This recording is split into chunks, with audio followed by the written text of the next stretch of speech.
आपका स्वागत है मेरे YouTube चैनल सैनिक क्लासेस सक्सेस में। जैसा कि आपको बताया कि हम क्लास 10th के लिए मतलब 10th के लिए 10वीं के लिए यूपी बोर्ड, सीबीएसई बोर्ड और एनसीईआरटी वाले छात्रों के लिए साइंस का टॉपिक करा रहे थे, जिसमें हम चैप्टर इलेक्ट्रिसिटी यानी विद्युत को पढ़ा रहे थे।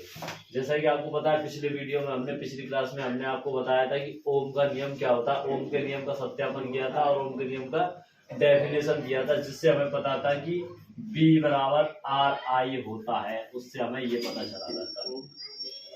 तो आज हम बताएंगे कि ओम के नियम के अनुसार क्या होता है। ओम के नियम के अनुसार देखिए, मतलब प्रतिरोध के बारे में तो हम जानेंगे, लेकिन प्रतिरोधों को कैसे जोड़ा जाता है ओम के नियम के अनुसार अब हम ये पता करेंगे। सबसे पहले हमें ये जानना होगा कि जो होते हैं प्रतिरोध कितने क्रम में जोड़ते हैं। तो मैं आपको बता दूं, प्रतिरोधों को 2 क्रम में जोड़ा जाता है। एक को बोलते हैं समांतर क्रम और एक को बोलते हैं श्रेणी क्रम। तो सबसे पहले हम जानेंगे कि श्रेणी क्रम में अगर प्रतिरोधों को जोड़ा जाए तो कैसे जोड़ा जाता है। देखिए, आप फिगर देख रहे होंगे जिसमें R1 एक प्रतिरोध है और एक R2 प्रतिरोध है। अगर एक ही लाइन में प्रतिरोध जुड़े हुए हो तो इसको कहते हैं हम श्रेणी क्रम। लेकिन ऊपर नीचे अगर ऐसे प्रतिरोध जुड़े हुए हो तो इसे कहते हैं समांतर क्रम। लेकिन पहले हम आपको श्रेणी क्रम बता रहे हैं कि श्रेणी क्रम होता क्या है। तो इसमें R1 और R2 एक ही श्रेणी में यानी एक ही क्रम में लगे हुए हैं, इसलिए इसको श्रेणी क्रम कहा जाता है। और कहते हैं कि श्रेणी क्रम में जो धारा आई जाती है वो पहले प्रतिरोध में भी धारा आई रहती है, दूसरे प्रतिरोध में धारा आई रहती है और निर्गत धारा भी आई रहती है। यानी जितनी आपने धारा दी उतनी ही धारा निकल जाती है, क्योंकि वो बढ़ नहीं पाती है, क्योंकि वो श्रेणी क्रम में लगे हुए हैं समान सीधी लाइन में। तो धारा जैसे आती है वैसे ही चली जाती है। लेकिन कहते हैं धारा तो समान होती है श्रेणी क्रम में, लेकिन वोल्टेज यानी विभवांतर का मान अलग अलग होता है। तो पहले प्रतिरोध में वोल्टेज V1 होगा, दूसरे में V2 होगा, यानी कि विभव अलग अलग होते हैं लेकिन धारा समान होती है। तो ये इंपॉर्टेंट पॉइंट आपको याद रखना है। श्रेणी क्रम में धारा तो समान रहती है,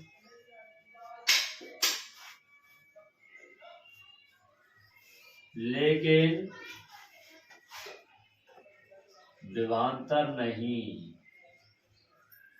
ठीक है, ये बात आपको इंपोर्टेंट ध्यान रखनी है।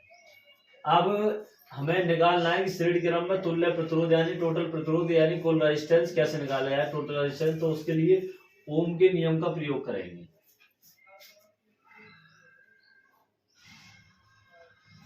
सबसे पहले हम देखते हैं कि कुल विभव क्या होगा इसका, क्योंकि विभव अलग अलग है। तो कुल विभव V1 और V2 दोनों प्रतिरोधों के अंदर जो विभव है वही होगा, यानी कुल विभव बराबर V1 प्लस V2, जो कि V होता है, यानी V बराबर V1 प्लस V2 हो गया। लेकिन ओम के नियम से हम जानते हैं V बराबर IR होता है। तो क्या V1 बराबर IR1 नहीं होगा? V2 बराबर IR2 नहीं होगा? होगा। लेकिन आप कहेंगे सर कि V1 है तो I1 क्यों नहीं हुआ, V2 है तो I2 क्यों नहीं हुआ? क्योंकि मैंने आपको पहले ही बता दिया था कि श्रेणी क्रम में धारा का मान समान होता है, लेकिन विभवांतर का मान समान नहीं होता है, जैसा कि ये दिख रहा है। यानी कि R1 R2 अलग अलग हो जाएंगे, लेकिन I और I सेम रहेंगे तीनों में ही। कुल वोल्टेज के लिए भी वो आई जा रहा है, पहले प्रतिरोध के लिए भी वो आई जा रहा है और दूसरे के लिए भी वो धारा आई जा रही है। तो इन तीनों के मान रख देते हैं यहाँ पर। B का मान देखिए क्या है, B बराबर IR है, B1 बराबर IR1 है, प्लस B2 बराबर IR2 है। तो मुझे बताइए, ये IR है, इस दोनों में I है, तो I कॉमन ले लेते हैं, तो क्या बचेगा R1 प्लस R2 बचेगा। तो कहते हैं कि जब भी बराबर में या मल्टीप्लाई में दो संख्या होती हैं या दो नंबर होते हैं, 2 डिजिट होती हैं, 2 अल्फाबेट होते हैं, तो वो कट जाते हैं। तो I से I कट जाएगा। क्या बचा, R बराबर R1 प्लस R2। यही होता है तुल्य प्रतिरोध। यानी कि कुल प्रतिरोध श्रेणी क्रम में निकालना हो तो उन प्रतिरोधों को लाइन वाइज से जोड़ दीजिए। इसका हम आपको एक एग्जांपल बताएंगे, तब आपको समझ आ जाएगा। ये हो गया तुल्य प्रतिरोध का फॉर्मूला। तुल्य प्रतिरोध बराबर पहला प्रतिरोध प्लस दूसरा प्रतिरोध, अगर तीसरा दे रहा हो तो तीसरा जोड़ दीजिए। श्रेणी क्रम में ऐसे ही जोड़ते जाते हैं। इसको हम एक एग्जाम्पल के द्वारा समझते हैं कि कैसे आप तुल्य प्रतिरोध निकाल सकते हैं। देखिए, इसको उतार लीजिए, है ना। देखिए, जैसे कि मान के चलिए इसमें R1 और R2 के मान जो हैं 5 ओम और 10 ओम, वो 15 ओम दिया हो। अब कह रहा है क्वेश्चन, इसी को बना देते हैं। क्वेश्चन नंबर 1, परिपथ में तुल्य प्रतिरोध ज्ञात करो।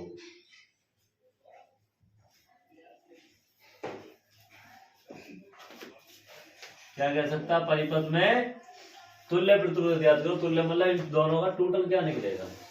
तो मैंने आपको बताया कि R बराबर R1 प्लस R2 होता है, क्योंकि दो ही प्रतिरोध लगे हुए हैं तो यही फॉर्मूला लगेगा। अब R तो हमें निकालना ही है, R तो हमें निकालना है, लेकिन R1 का मान जो होता है पहला प्रतिरोध होता है 5 ओम दे रखा है। R2 का मान देखिए 15 ओम दे रखा है। समीकरण में रख दीजिए मान, R तो निकालना ही है, R1 का मान 5 और R2 का मान 15, तो R रहा 5 और 15 20 ओम। देखिए कितना इजी आ गया तुल्य प्रतिरोध। अब इस सवाल को दूसरा ऐसे भी बढ़ा सकता है, कहे यदि परिपथ में 5 वोल्ट का विभव हो, नहीं 5 एम्पियर की धारा बहे, तो पहले प्रतिरोध में विभव का मान ज्ञात करो। का मान ज्ञात करो।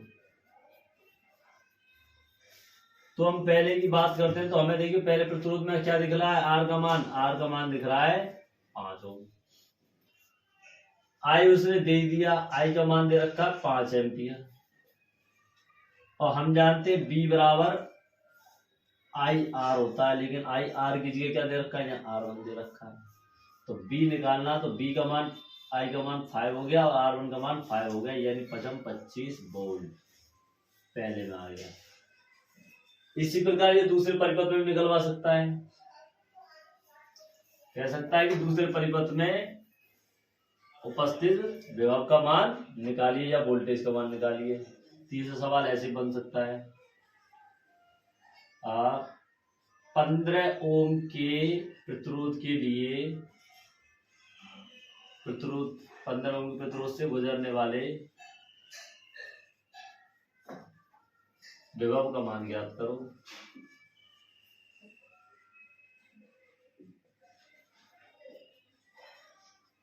यदि परिपथ में 5 एम्पियर की धारा बह रही है। अब देखिए हम जानते हैं कि 5 एम्पियर यहाँ पे लिया, यहाँ पे लिया, क्योंकि यहाँ से भी 5 एम्पियर जा रही है, ये आ भी 5 एम्पियर रही है, और सभी में 5 एम्पियर, क्योंकि श्रेणी क्रम में धारा नहीं बदलती है। धारा का मान जो होता है, जो दिया गया है बैटरी द्वारा, उतना ही धारा। तो देखिए R2 का मान क्या दे दिया, 15 ओम। I तो आई है, I का मान क्या हो गया, 5 एम्पियर। हमें क्या चाहिए, हमें चाहिए दूसरे वाले प्रतिरोध 15 ओम प्रतिरोध के लिए B2 का मान। अब हम जानते हैं B बराबर IR होता है, तो यहाँ B2 हो गया। B2 बराबर I तो आई है, क्योंकि I1 I2 है नहीं, क्योंकि I समान है तो I2 भी I है, लेकिन ये हो जाएगा R2, क्योंकि दूसरा प्रतिरोध है। अब देखिए R2 हमें दे रखा है, I हमें दे रखा है, लिख दीजिए 5 गुणा R2 का मान 15, तो B2 बराबर 15 पर 75 वोल्ट। ये आ गया दूसरे प्रतिरोध में उपस्थित वोल्टेज का मान। अब आपसे कहे कि कुल प्रतिरोध का कुल उसका मान ज्ञात कीजिए। किसका, कुल विभवांतर का मान ज्ञात कीजिए, विभवांतर कुल कितना है। तो कुल विभवांतर के लिए आप डायरेक्ट भी कर सकते हैं कि ये क्या आया था हमारा, V1 आया था पहले में, तो कुल विभवांतर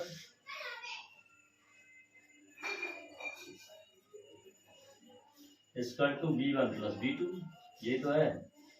तो V1 25 प्लस V2 75, 5 और 5 80, 90 100, 75 25 100, 100 वोल्ट का कुछ विभवांतर, कुल विभवांतर हो गया। ठीक है, आशा करता हूँ आपको समझ आ गया होगा। नेक्स्ट वीडियो हम आपको बताएंगे प्रतिरोधों का समांतर क्रम, यानी प्रतिरोधों को समांतर क्रम में कैसे जोड़ा जाता है, और उससे संबंधित न्यूमेरिकल भी हम कराएंगे। अगर आपको हमारा वीडियो, हमारा कंटेंट पसंद आया तो चैनल को लाइक करें, शेयर करें और सब्सक्राइब करें। मिलते हैं कल इसी समय नेक्स्ट वीडियो में, तब तक के लिए जय हिंद, जय भारत।